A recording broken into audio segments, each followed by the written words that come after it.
Wikileaks founder Julian Assange has suffered yet another setback. A UK judge has refused to cancel the arrest warrant against him. The Wikileaks founder has been living inside the Ecuadorian embassy in London for nearly 6 years now. The warrant was issued in 2012 after Assange skipped bail to avoid being extradited to Sweden, where he was facing charges of rape and assault. Those charges have been dropped since then, but the British warrant still remains outstanding. Lawyers of Assange had argued last week that the warrant should be dropped as there was insufficient public interest in upholding it. WION's London Bureau Chief Mandy Clark joins us live from that city. Good evening, Mandy. Take us through what happened in court today.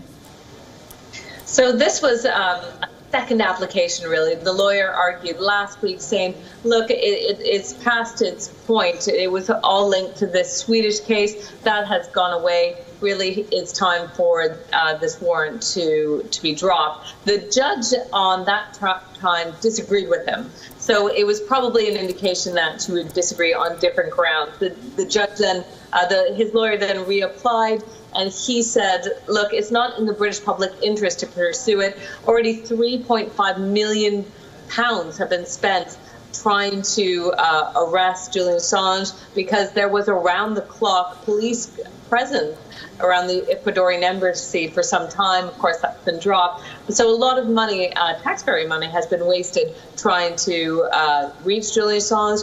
But the judge, again, disagreed with this theory.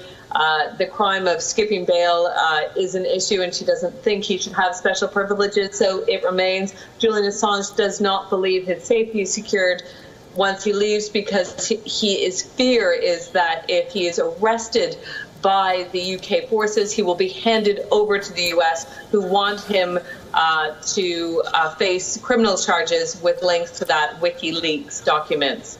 So he's lost his second bid in a week to overturn that arrest warrant, which rests now on a mere technicality.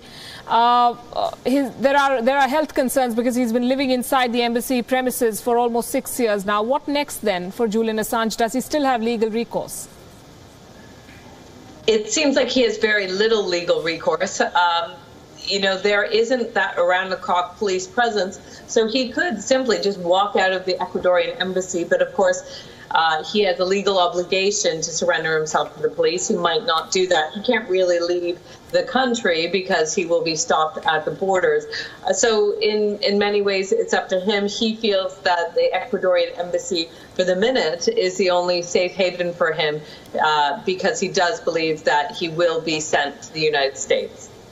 Mandy Clark, thanks very much for joining us now. Julian Assange is now technically a citizen of Ecuador, and his legal troubles there continue.